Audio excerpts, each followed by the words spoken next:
इस अमेजिंग कहानी की शुरुआत होती है एक आदमी को दिखाते हुए जो कि अपने बेटे को लेकर घर जा रहा था। उस आदमी को अपने बेटे पर बहुत ज्यादा नाज होता है क्योंकि वो जैसा बोलता है वो वैसा ही करता है। फिलहाल वो दोनों अपने घर में पहुंचकर आराम करने के लिए बैठ जाते हैं, लेकिन अचानक उस आदमी को ऐसा लगने लगा कि बाहर की तरफ कोई दुश्मन खड़ा हुआ है जो उनका वेट कर रहे हैं। उस आदमी ने तुरंत ही अपने बेटे को अलमारी में छुपा दिया और उसे जब तक वो ना कहे तब तक बाहर ना निकलने के लिए कहा। अब जैसे ही वो आदमी दरवाजा खोलता है तो कुछ गुंडे घर में घुस गए थे और उसे मारने लगे। उन सारे गैंगस्टर का एक लीडर होता है जो बहुत बुरी तरीके से उसके फादर को मार रहा था, और अब तो उस लड़के के फादर के ऊपर बहुत सारे गन पॉइंट कर दिए होते हैं जिसे कि वो देख रहा था, पर वो इस तरीके से अपने फादर को मरने नहीं देगा, इसीलिए वो आगे आ गया। सभी लोग उस लड़के को साइड में कर देते हैं और उसके फादर को मारने के लिए आगे बढ़ते हैं, बट उसके फादर ने अपने बेटे को यहाँ से दूर भागने के लिए कहा। वो बच्चा तो अपने फादर की बातें मानकर वहाँ से दूर चला गया फॉरेस्ट के अंदर। अफसोस की बात ये थी कि वो सारे गैंगस्टर्स मिलकर उस बच्चे के फादर को जान से मार देते हैं और उसके पूरे घर को आग लगा देते हैं। यानी कि उस लड़की ने अपनी आंखों से अपने फादर को मरते हुए देखा है। वो उस समय बहुत छोटा था इसलिए कुछ नहीं कर पाया और वहाँ से तुरंत ही निकल गया। अब हमें यहाँ पर कई सालों बाद का समय दिखाया जाता है जहाँ पर एक अंडरग्राउंड फाइट हो रही थी। ये फाइट कोई नॉर्मल अंडरग्राउंड फाइट नहीं होती, बल्कि ये फाइट तब जाकर खत्म होती थी जब दोनों अपोनेंट्स में से एक की जान चली जाए। दोनों फाइटर्स में से एक जवान लड़का होता है जो बहुत अच्छी तरीके से फाइट कर रहा था। ऐसा लगता है कि उसने फाइटिंग की ट्रेनिंग ली है और उसके हर एक मूव्स बहुत अच्छी तरीके से बैठ रहे थे। उसने अपने अपोनेंट को बहुत बुरी तरीके से मारा और आखिर में अधमरा करके छोड़ दिया, यानी कि वो मैच जीत जाता है और उसे कुछ पैसे भी मिले। उस लड़की का नाम स्नेक था जो कि अब अपने घर जाने की तैयारी कर रहा होता है, पर थोड़ी देर में उसके पास केंटा नाम का एक बिजनेसमैन आता है। केंटा ने स्नेक की परफॉर्मेंस देखी और इससे वो काफी इम्प्रेस हो चुका था, इसीलिए अब केंटा स्नेक को अपनी टीम में शामिल करने के लिए बोल रहा होता है, लेकिन स्नेक किसी के लिए काम नहीं करना चाहता।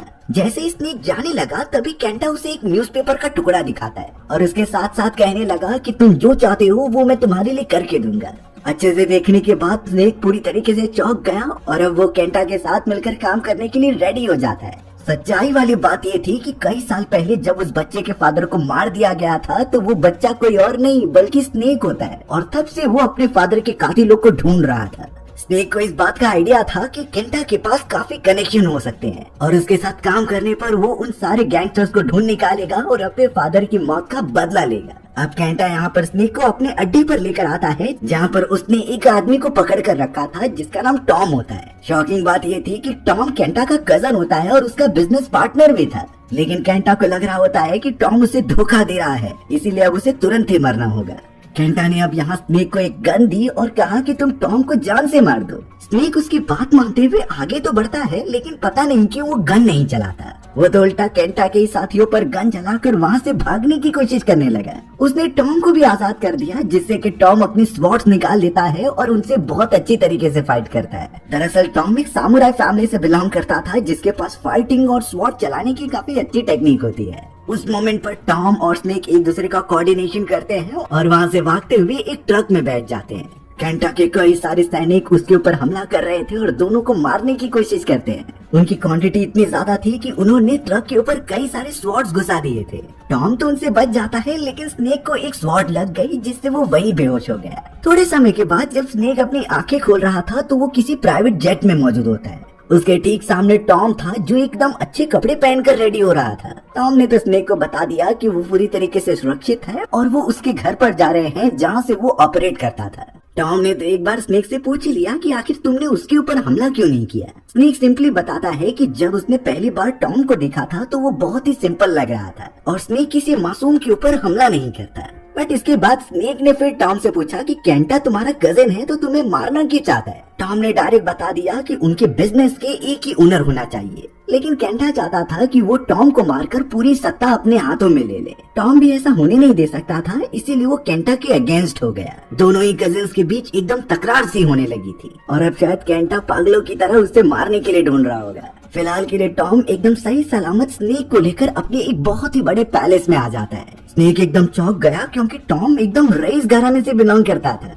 उसके पास इतना सारा पैसा और इतनी बड़ी जगह होती है रहने के लिए कि उसकी आंखें खुली की खुली रह गई थी। टॉम तो अब यहाँ स्नेक को एक लेडी से मिलवाता है जिसका नाम कीरा था। कीरा टॉम की असिस्टेंट थी जो उसके बिजनेस में हेल्प करती थी। अब वो सभी चले जाते हैं टॉम की ग्रैंड मदर से मिलने के लिए, जिसके सामने वो अपना सर झुका रहे थे। टॉम की ग्रैंड मदर स्नेक का शुक्रिया अदा करती है क्योंकि उसने टॉम की जान बचाई। और अब टॉम यहाँ ग्रैंड मदर को साफ साफ कह रहा था कि मुझे स्नेक के ऊपर पूरा भरोसा है, हम उसे अपनी टीम में शामिल करेंगे और इससे हम अपने बिजनेस को काफी आगे बढ़ा सकते हैं। स्नेक के पास काफी अच्छी फाइटिंग टेक्निक्स थी और इन चीजों के बारे में टॉम ने पहले ही एक्सपीरियंस कर लिया है। लेकिन कीरा टॉम को कह रही थी कि हमें सारी चीजें जल्दबाजी नहीं करनी चाहिए। वो इस तरीके से किसी से भी बाहर से आए लोगों पर भरोसा इतनी जल्दी नहीं कर सकते। पर टॉम अपना मन बना चुका था। टॉम की बातें सुनकर उसकी ग्रैंड मदर भी रेडी हो जाती है, लेकिन इसके लिए स्नेक को प्रूव करना होगा कि वो उसके खानदान में शामिल होने के लायक है कि नहीं। इसके लिए उसे 3 इम्पोर्टेंट स्टेजेस का सामना करना होगा। अगले दिन एक मास्टर जिनका नाम हार्ट था वो सीधा स्नेक के सामने आते हैं। उनके हाथों में 2 बाउल मौजूद थे जिनमें पानी था। वो दोनों एक एक बाउल लेंगे और एक दूसरे से फाइट करेंगे। उन्हें किसी भी हालत में अपने अपोनेंट से वो पानी का बाउल लेना है बिना पानी को गिराए हुए। अगर स्नेक इन सारे स्टेजेस को पार कर लेगा तो ही मास्टर हार्ट उसे ट्रेनिंग देंगे। स्नेक तो अब सारे बताए गए इंस्ट्रक्शंस को फॉलो करते हुए उस पानी के बाउल को लेने लगा, बट मास्टर हार्ट बहुत ज्यादा ताकतवर और फास्ट थे। स्नेक तो उन्हें अच्छी तरीके से पकड़ भी नहीं पा रहा था। कई बार ट्राई करने के बावजूद भी स्नेक इसमें नाकामयाब हो जाता है। मास्टर हार्ट तो स्नेक के सामने ही कहने लगे कि तुम हमारे खानदान के लायक ही नहीं हो। इस बात से स्नेक थोड़ा सा चौंक गया और वो एकदम ध्यान लगाने लगा।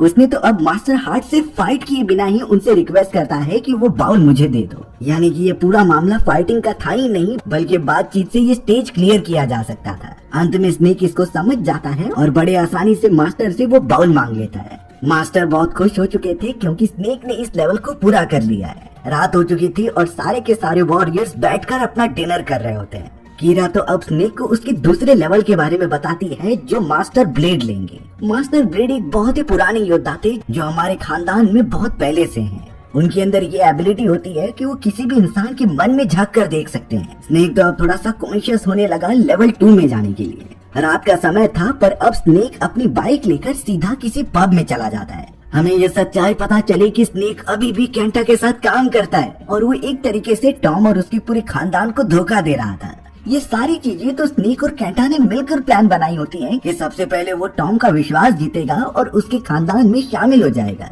केंटा ने स्नेक को आदेश दिया था कि वो टॉम के खानदान में मौजूद एक बहुत ही पवित्र स्टोन को चुरा कर लेकर आ जाए। माना जाता था कि इस स्टोन के अंदर बहुत सारी ताकतें हैं जो उनके खानदान वाले प्रोटेक्ट करते आ रहे हैं। लेकिन स्नेक यहाँ पर केंटा को बताने आया होता है कि वो उसके प्लान के अकॉर्डिंग अब काम नहीं करेगा, क्योंकि अब इतने समय में उसे पता चल गया है कि टॉम और उसके खानदान वाले बिल्कुल भी गलत लोग नहीं है। वो एक अच्छे सभ्यता और व्यवहार रखने वाले इंसान है जो सिर्फ और सिर्फ शांति चाहते हैं। लेकिन अब केंटा यहाँ पर स्नेक की मजबूरी का फायदा उठाता है। उसने ये कहा कि मुझे पता है कि तुम्हारे फादर को किन गैंगस्टर्स ने मारा था और वो उसके बारे में सब कुछ बता सकता है। स्नेक किसी भी हालत में अपने फादर के उन कातिलों का पता लगाना चाहता था, इसीलिए वो स्नेक के साथ मिल गया। स्नेक किसी भी हालत में अपने फादर के उन कातिलों के बारे में पता लगाना चाहता था। तो अब केंटा यहाँ साफ कह देता है कि तुम मुझे वो स्टोन ला कर दो, इसके बदले मैं तुम्हें उन कातिलों के बारे में बताऊंगा। यानी कि अब स्नेक के पास कोई ऑप्शन नहीं था उन सभी को धोखा देने का। वो जब वहाँ से बाइक लेकर निकल रहा होता है तभी कीरा की नजर उसके ऊपर पड़ गई, क्योंकि वो उसका लगातार पीछा कर रही थी उसके बारे में जानने के लिए। और अब शायद कीरा को यहाँ स्नेक के ऊपर शक हो चुका है। सुबह होने के बाद स्नेक के सामने टॉम आता है और वो उसे एक तलवार दे रहा था। ये उसके खानदान की बहुत प्राचीन तलवार थी जो किसी बेस्ट योद्धा के पास ही होती है। टॉम ने उस तलवार के बारे में बताया कि ये जिसके पास भी होगी उसका सम्मान बहुत अच्छी तरीके से किया जाएगा। स्नेक के मन में अब थोड़ा सा गिल्ट आने लगा था, क्योंकि टॉम उसके ऊपर इतना भरोसा कर रहा है और वो खुद इन्हें धोखा देने वाला है। अब थोड़ी रात होने पर स्नेक उस जगह पर चला आया जहाँ पर बहुत सिक्योरिटी लगी हुई थी और उसी जगह पर वो स्टोन रखा गया था। स्नेक बड़ी चालाकी से वहाँ पर घुसने की कोशिश करता है पर पीछे से कीरा आ गई। कीरा तो अब स्नेक से पूछने लगी कि आखिर तुम यहाँ पर क्या कर रहे हो। स्नेक ने सिंपली बताया कि वो अपनी तलवारबाजी की प्रैक्टिस कर रहा था, पर कीरा को तो शुरुआत से ही स्नेक के ऊपर शक होता है। सुबह होने पर कीरा तो स्नेक से फाइट करके देखती है कि उसने कितनी ट्रेनिंग की, लेकिन कीरा ने तलवारबाजी के बारे में कहा था। वहीं स्नेक ने कीरा के मुंह पर पंच मार दिया। तुरंत ही अब कीरा इसके ऊपर अटैक कर देती है और बहुत बुरी तरीके से डैमेज पहुंचाते हुए उसे मार रही थी। स्नेक को लगता था कि उससे ताकतवर फाइटिंग में कोई नहीं, बट कीरा ने उसे वन हैंडेडली हरा दिया था। अचानक अब कीरा को कॉल आता है जिसे कि वो अटेंड करने लगी। ये किसी और का नहीं बल्कि टॉम का ही था जो उन्हें अर्जेंटली बुलाता है। स्नेक और कीरा टॉम के पास चले गए जो अब कहने लगा कि केंटा टोक्यो में एक बड़ी सी स्मगलिंग वाली डील करने वाला है। हमें उसे पकड़ना होगा और उसके सारे हथियार जब्त करने होंगे। इसीलिए अब वो तीनों निकल पड़े थे टोक्यो के उस प्लेस पर जहाँ डीलिंग एक्चुअल में होने वाली थी। टॉम सबसे पहले प्लान समझाता है और उसने कीरा को कह दिया कि तुम पहले जाकर केंटा के उन सारे सिक्योरिटी गार्ड्स को मारो। स्नेक को टॉम ने आदेश दे दिया था कि तुम चोरी चुपके उस सारे स्मगलिंग किए गए हथियार को चुरा लो, और अगर हथियार हमारे पास होंगे तो केंटा मजबूर हो जाएगा। टॉम खुद जाकर केंटा से फाइट करेगा और उसे रोकने की कोशिश करेगा। सभी अपने अपने प्लान में लग गए और सबसे पहले तो कीरा बहुत बहादुरी से लड़ाई करती है और सामने आने वाले कितने भी बदमाशों को मारने लगी थी। स्नेक भी अंदर घुसता है उन अड्डे पर हथियारों को चुराने के लिए, पर एक सोल्जर उसके सामने गन लेकर खड़ा था। वो सोल्जर स्नेक पर फाइट करता है। इससे पहले उसे पता चल गया कि ये तो हमारे साथी है, इसीलिए वो सोल्जर अपनी गन छोड़कर वहाँ से चला जाता है और स्नेक ने इसका फायदा उठाते हुए पूरे हथियार को कब्जे में कर लिया था। वहाँ टॉम तो सीधा केंटा के पास गया और दोनों में बहुत घमासान फाइट होने लगी। थोड़े समय तक केंटा डोमिनेट कर रहा था, लेकिन टॉम ने उसे बीट करते हुए वहाँ से भागना ही सही समझा। वो सभी वहाँ से निकल तो जाते हैं, लेकिन उनके हाथों कई सारे स्मगलिंग वाले वेपन्स लग गए थे और एक साथ कोऑर्डिनेट करके काम करने पर टॉम बहुत ज्यादा खुश हो रहा था। अब अचानक टॉम को एक अंडरकवर एजेंट ऑरा के बारे में पता चलता है, जो कि टेररिस्ट ऑर्गेनाइजेशन को पूरी तरीके से खत्म करना चाहती थी। टॉम ने ऑरा को अपने पास बुला लिया होता है, लेकिन वो कुछ दुश्मनों से लड़ाई करने में बिजी थी। ये एक गैंग होती है जो इलीगल काम कराया करती है। ऑरा ने तो टॉम को सिर्फ एक ही इन्फॉर्मेशन दी कि टोक्यो के अंदर एक लेडी आई है। वो लेडी चारों तरफ दंगे फसाद करा रही है और उसकी वजह से कई धमाके भी हुए हैं। हमें किसी भी हालत में उसे पकड़ना होगा। ये सारी बातें सुनने के बाद स्नेक भी समझ चुका था और अब वो बाइक लेकर तुरंत ही निकल पड़ता है केंटा से मिलने के लिए। कीरा भी अब लगातार स्नेक का पीछा कर रही थी सच्चाई जानने के लिए, बट अब शायद स्नेक को शक हो चुका होता है कि उसका पीछा तो कोई कर रहा है, तो उसने बहुत ही चालाकी दिखाई और वहाँ से बाइक चलाते हुए कीरा से काफी आगे निकल गया था। स्नेक तो अब यहाँ केंटा के अड्डे पर होता है, पर अब उसकी मुलाकात एक लेडी से हो रही थी। ये वही लेडी होती है जो कि टोक्यो में आकर दंगे फसाद करा रही थी। इसका नाम लिस होता है, जिसके बारे में स्नेक पहले से जानता था। लिस तो स्नेक के सामने सारी बातें क्लियर कर देती है कि हम सभी एक दूसरे से जुड़े हुए हैं, जैसे कि केंटा को अपने कजिन टॉम को हराकर उसके पूरे साम्राज्य को लेना था और लिस को किसी भी हालत में वो रेड स्टोन चाहिए होता है। वहीं स्नेक अपने फादर के कातिलों को ढूंढ रहा था। लिस तो अब यहाँ स्नेक को उस कातिल का फोटो दिखा देती है जो उनके कब्जे में था और उसी के ग्रुप वालों ने ही स्नेक के फादर की जान ली होती है। लिस तो स्नेक से यही कह रही थी कि अगर तुम हमारा काम कर दोगे तो ये कातिल तुम्हें सौंप दिए जाएंगे।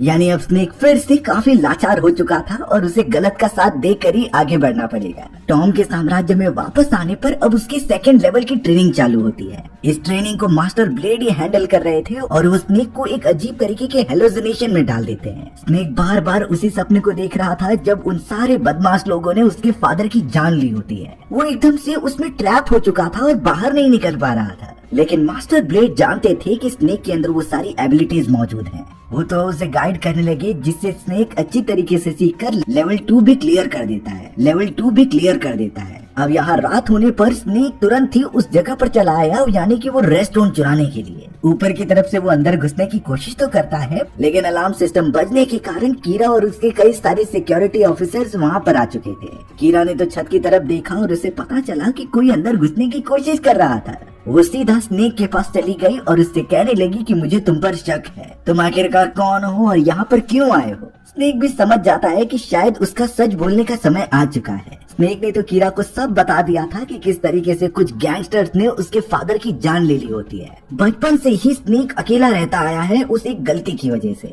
तो अब स्नेक का यही मिशन हो गया है कि वो उन गैंगस्टर्स को मारकर अपने फादर के मरने का बदला ले, और इसी मजबूरी की वजह से स्नेक को केंटा जैसे दुश्मनों और गैंगस्टर्स का साथ देना पड़ रहा है। वो एक्चुअल में टॉम और उसके साम्राज्य वालों को धोखा नहीं देना चाहता। अब तो कीरा भी स्नेक की मजबूरी समझने लगी थी। टॉम का यही एंड गोल होता है कि वो उन सारे गैंगस्टर से बदला लेकर इसी साम्राज्य में शामिल हो जाए और एक अच्छी फैमिली बनाकर जिए। अगले दिन फॉरेस्ट के बीचों बीच स्नेक का वो 3rd लेवल वाला प्रैक्टिस चल रही थी। मास्टर ब्लेड स्नेक को बता रहे थे कि ये एक पवित्र कुआं है, अगर स्नेक का दिल साफ होगा तो यहाँ से सही सलामत बाहर निकल जाएगा, नहीं तो उसकी जान भी जा सकती है। सभी को ये देखना था, तो अब जल्द से जल्द स्नेक को उस कुएं के अंदर फेंक दिया गया। कीरा तो स्नेक को बार बार कह रही थी कि तुम अपना मन साफ रखना, नहीं तो बहुत मुश्किल हो जाएगी। कुएं के अंदर जाते ही अचानक स्नेक ने देखा 3 बड़ी बड़ी एनाकोंडास जो बहुत ज्यादा खतरनाक लग रहे थे और उसके ऊपर हमला करने की टेक्निक बना रहे होते हैं। थोड़ी देर तक देखने के बाद एनाकोंडास पता नहीं क्यों स्नेक पर हमला करने लगे। इससे ये बात क्लियर हो गई कि स्नेक का मन बिल्कुल भी साफ नहीं है। कीरा तो ये बात जानती थी, इसीलिए वो सीधा कुएं के अंदर कूदकर उन एनाकोंडास का ध्यान भटकाती है और स्नेक को यहाँ से चले जाने के लिए कहती है। बट अब सारे एनाकोंडास जब यहाँ कीरा को देख रहे थे तो वो उस पर अटैक ही नहीं करते, क्योंकि कीरा का मन एकदम साफ था। अब ये पूरा लेवल खत्म होने के बाद सभी लोग स्नेक से नाराज थे। मास्टर ब्लेड ने तो स्नेक को कहा कि तुम मुझे सारी चीजें सच सच बता दो कि तुम अपने मन में क्या छुपा कर रख रहे हो, क्योंकि अगर वो झूठ बोलेगा तो इसके बारे में मास्टर ब्लेड को पता चल जाएगा। तब जाकर स्नेक सारी बातें बताता है कि उसके फादर को किस तरीके से कोबरा वाले गैंगस्टर्स ने मार दिया था और वो तब से ही उन कातिलों को ढूंढ रहा है अपना बदला लेने के लिए। मास्टर ब्लेड ने यहाँ ग्रैंड मदर को बोल दिया कि ये सच बोल रहा है। ग्रैंड मदर स्नेक को सजा तो नहीं देती, लेकिन उन्होंने साफ कह दिया था कि तुम एक सैमुराई नहीं बन पाओगे और हमारे साम्राज्य में कभी शामिल नहीं होगे। इस बात से स्नेक को बुरा लगता है और वो सीधा टॉम से माफी मांगने चला गया। टॉम भी एक तरीके से गुस्सा ही था, क्योंकि वो उसे बहुत अच्छा दोस्त मानता था और उसने इस तरीके का धोखा दिया। अगर स्नेक उसे पहले बता देता तो वो उसकी कुछ मदद कर सकता था, लेकिन स्नेक ने टॉम से प्रॉमिस किया कि वो इसके बाद कोई भी चीजें उससे नहीं छुपाएगा। ये उसकी एक गलती थी और आखिरी भी होगी। टॉम और स्नेक तो एक दूसरे से हाथ मिला लेते हैं। रात का समय चल रहा था, पर अचानक एकदम अलार्म सिस्टम बजने लगे थे। ये किसी और ने नहीं बल्कि स्नेक ने ही किया था उस रेड स्टोन को लेने के लिए। उसने जानबूझकर सारे सिक्योरिटीज को दूसरी तरफ डाइवर्ट कर दिया, जिससे कि वो रेड स्टोन चुरा सके।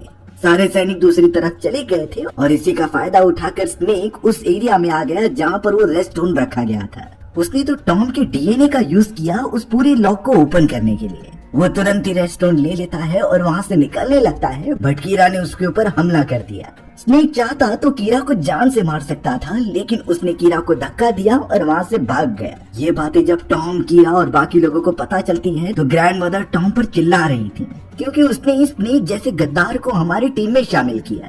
टॉम इस समय बहुत गुस्सा था और वो प्रॉमिस करता है कि वो स्टोन वापस लेकर आएगा, साथ ही साथ वो स्नेक का कत्ल भी कर देगा। कीरा और टॉम तुरंत ही स्टोन को लेने के लिए निकल पड़ते हैं। स्नेक तो अब वादी के मुताबिक रेड स्टोन को लेकर केंटा के पास आ जाता है। केंटा ने जल्द से जल्द वो रेड स्टोन अपने हाथ में ले लिया और उसे बहुत बारीकी से देखने लगा। वो तो लिस्ट से कह देता है कि मुझे इससे पहले काम है। केंटा अब अपने एक आदमी को बुलाता है उस रेड स्टोन की पावर को चेक करने के लिए। उसने जैसे ही थोड़ी सी पावर यूज की तो उसका वो आदमी जलकर राख हो गया था, यानी सच में इसके अंदर अनलिमिटेड अमाउंट ऑफ एनर्जी है। केंटा ने तो वादे के मुताबिक उस गैंगस्टर को भी स्नेक के हवाले कर दिया होता है जिसने स्नेक के फादर को मारा था। स्नेक तुरंत ही गैंगस्टर के पास पहुंचा और उससे पूछने लगा कि तुमने मेरे फादर का कत्ल क्यों किया था। बट वो आदमी जवाब देता है कि कोबरा की बातें मानना हमारी मजबूरी है और उन्हीं गैंग के कहने की वजह से हमें ऐसा करना पड़ा। स्नेक समझ गया कि ये तो सिर्फ आदेश का पालन कर रहे थे, इस पूरी चीजों के पीछे तो कोई और बैठा हुआ है। स्नेक अब उस आदमी को मारता नहीं बल्कि उसे आजाद कर देता है और वहाँ से चल पड़ता है वो रेड स्टोन लेने के लिए। उसे समझ गया था कि आखिर उसे क्या करना है। स्नेक जल्द से जल्द केंटा से वो रेड स्टोन लेना चाहता था, इसीलिए वो उसके कई सारे साथियों की बाइक और कार पर हमला कर देता है। उस मोमेंट पर कीरा और टॉम भी मौजूद थे, जिन्होंने स्नेक को लड़ाई करते हुए देखा। टॉम तो बहुत ज्यादा गुस्से में स्नेक के पास जाता है उस पर हमला करने के लिए, लेकिन थोड़ी देर में स्नेक ने उसे समझाने की कोशिश की कि मुझे एहसास हो चुका है, हमें एक साथ लड़ते हुए केंटा से वो रेड स्टोन लेना ही होगा। टॉम अब एक बार फिर से स्नेक के ऊपर भरोसा करता है और उन्होंने केंटा के कई लोगों को मार गिराया था। वो दोनों एक कार की मदद से सीधा केंटा का पीछा करने लगे, जो कि उनकी साम्राज्य की तरफ बढ़ता है। केंटा के हाथ में वो रेड स्टोन मौजूद था, जिससे कि वो कई सारे दुश्मनों को एक ही बार में खत्म कर दे रहा था। अच्छी बात तो ये थी कि साम्राज्य में मास्टर हार्ट और मास्टर ब्लेड मौजूद थे। वो पूरी कोशिश करते हैं केंटा के साथियों को रोकने की। केंटा ने ऑलमोस्ट उस पूरे साम्राज्य को डिस्ट्रॉय कर दिया था और अब उस साम्राज्य पर केंटा का ही हक है। लिसा उस जगह पर आ चुकी थी, जो केंटा से कहती है कि मुझे वो रेड स्टोन दे दो, क्योंकि केंटा को जो चाहिए था वो तो मिल चुका है। बट केंटा ने लिस को भी धोखा दे दिया और उसे रेड स्टोन की मदद से मारने लगा। उस जगह पर अब वो अंडरकवर एजेंट ऑरा भी आ जाती है, जो उन सभी की मदद करने लगी। लिस को इस तरीके से धोखा मिलेगा उसने कभी एक्सपेक्ट नहीं किया था, बट अब वो केंटा के अगेंस्ट होकर मास्टर हार्ट और ब्लेड के साथ मिल जाती है। थोड़े समय के अंदर स्नेक और टॉम भी वहाँ पर पहुँच चुके थे। वो सभी एक साथ टीम बना लेते हैं और केंटा के सारे सिक्योरिटी ऑफिसर्स पर हमला करते हैं। इतनी बेस्ट टीम के सामने कोई भी नहीं टिक पाता और एक एक करके उसके सभी साथी मारे जाते हैं। केंटा के प्रोटेक्शन के लिए अब बिल्कुल भी सैनिक नहीं मौजूद थे, पर केंटा के पास वो रेड स्टोन तो होता ही है, जिससे वो खुद की प्रोटेक्शन कर रहा था। मास्टर हार्ट और ब्लेड को पता था कि जब तक वो रेड स्टोन उसके पास है तब तक केंटा को कोई कुछ नहीं कर सकता। इसीलिए अब उन्होंने एक बारूद से भरे हुए बॉक्स को उसकी तरफ फेंका, जिससे कि केंटा ने ब्लास्ट कर दिया था और इसी की वजह से वहाँ एक बड़ा सा धमाका होता है। धमाके की वजह से केंटा दूर जाकर गिर गया। उसके हाथ से वो स्टोन नीचे गिर जाता है, जैसे कि अब स्नेक उठाने के लिए आगे बढ़ा, पर केंटा इतनी आसानी से तो इसे जाने नहीं देने वाला था। स्नेक और केंटा के बीच अब एक घमासान लड़ाई चालू हो जाती है। स्नेक तो केंटा को लेकर सीधा उसी पवित्र कुएं में कूद गया जहाँ पर 3 बड़े बड़े एनाकोंडाज मौजूद थे। केंटा का मन तो बहुत ज्यादा काला था, इसीलिए वो एनाकोंडाज उसके ऊपर हमला करने लगे। एक एनाकोंडा को तो केंटा ने अपनी तलवार से मार दिया था, पर दूसरा एनाकोंडा तुरंत ही उसे झपट लेता है और उसे पूरा मार देता है। बचे हुए 2 एनाकोंडा स्नेक को भी देखकर गुर्रा रहे होते हैं, बट अच्छी तरीके से देखने के बाद उन्हें पता चला कि स्नेक के मन में बिल्कुल भी कालापन नहीं है, वो एकदम प्योर सोल बन चुका था। इसी वजह से वो दोनों बड़े बड़े एनाकोंडा स्नेक को कुछ नहीं करते। स्नेक सही सलामत वापस आ जाता है और अब वो रेडस्टोन टॉम के साम्राज्य में एकदम सुरक्षित हो गया था।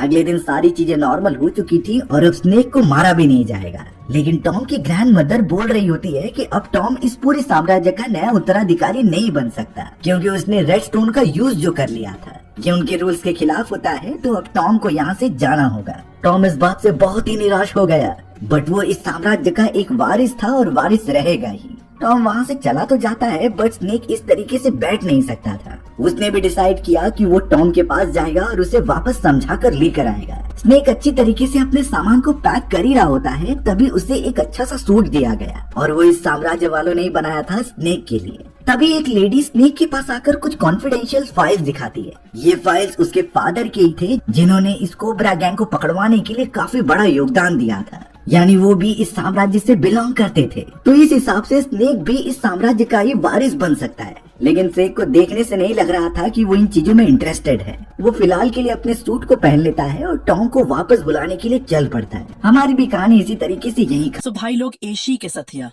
कहानी खत्म हो जाती है। अगर हमारा एक्सप्लेनेशन आपको 8% भी अच्छा लगा हो तो वीडियो को लाइक और चैनल को सब्सक्राइब भी कर दीजिएगा।